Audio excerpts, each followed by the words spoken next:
Hearing loss and a chiropractic solution.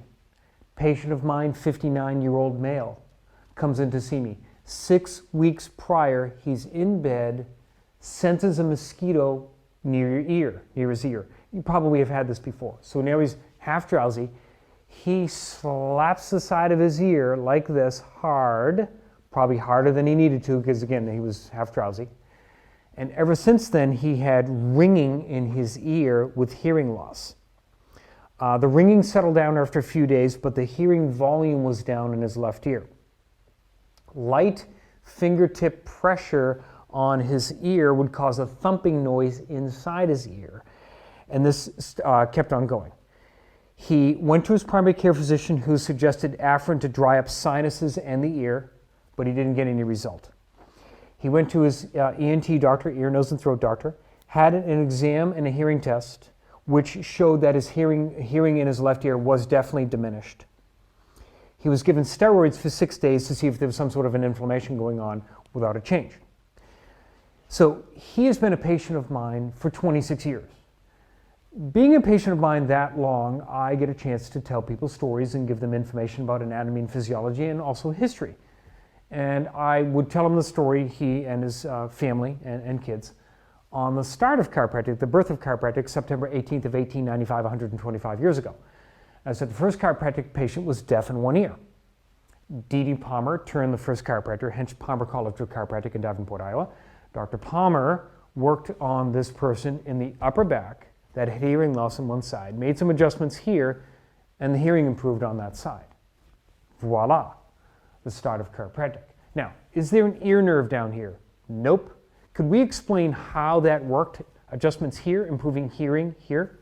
Couldn't explain it in 1895. We can now, and I'm going to in a moment. And sure enough, so chiropractors were quacks. So we were considered, it was considered quackery for many decades.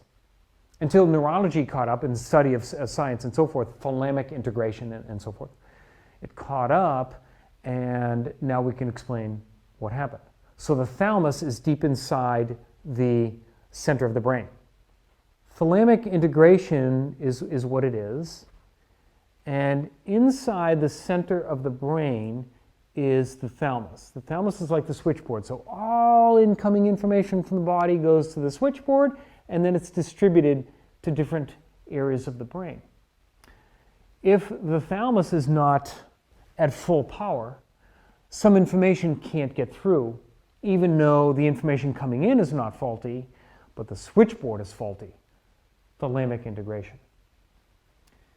One of the biggest power to keep the thalamus powered up and the brain powered up are all the nerve endings in the spine, particularly in the neck, and particularly in the upper neck. Lots of information that keeps that area powered up, working appropriately so circuits can come in and be distributed appropriately and so forth. Well, in the case of this man, do you think he might have hit himself hard enough that could have jostled his neck a little bit? I think so. And he remembered the story, and after 6 weeks of that occurring and tests not revealing much and steroids not working and Afrin not working and so forth, he decides to come in and see me. Now his neck wasn't bothering him any more than usual, but I analyzed his upper neck, and sure enough we found a spot way up in his upper neck right here that was locked. I gave him an adjustment. After that adjustment, he said, 2 weeks later, he said, the hearing in my left ear volume is coming back slowly, and pressing on the outside of the left ear is now less sensitive. After one visit, that was getting better. He came in to see me 2 months later. He said, I was almost all better. It's coming back a little bit, so we did one more adjustment. Now he's doing great. And the reason for that is when I did the chiropractic work, I activated a bunch of nerve endings that were quiet because the joints were glued, stuck, fixed, subluxated, not working. I stimulated a bunch of nerve endings here, which powered back up the switchboard, allowing the hearing information to get through again, which then allowed him to hear better. Well, that's similar to Dr. Palmer working on Harvey Lillard in 1895, adjusting here, increasing the barrage of electrical information impulses, neurological afferentation, to the thalamus.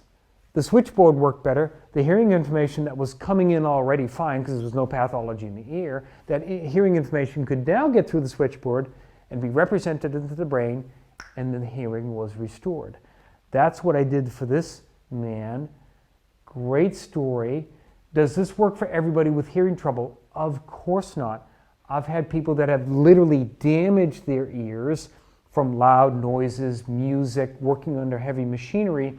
I've had referrals from people to see if it might help them, and in some cases it doesn't work because literally there is damage in the ear itself, and the chiropractic care didn't work. But I've had a lot of cases where when the neck is not working, that hearing pathway is interrupted, and when the neck gets better, hearing in some people's cases does get better.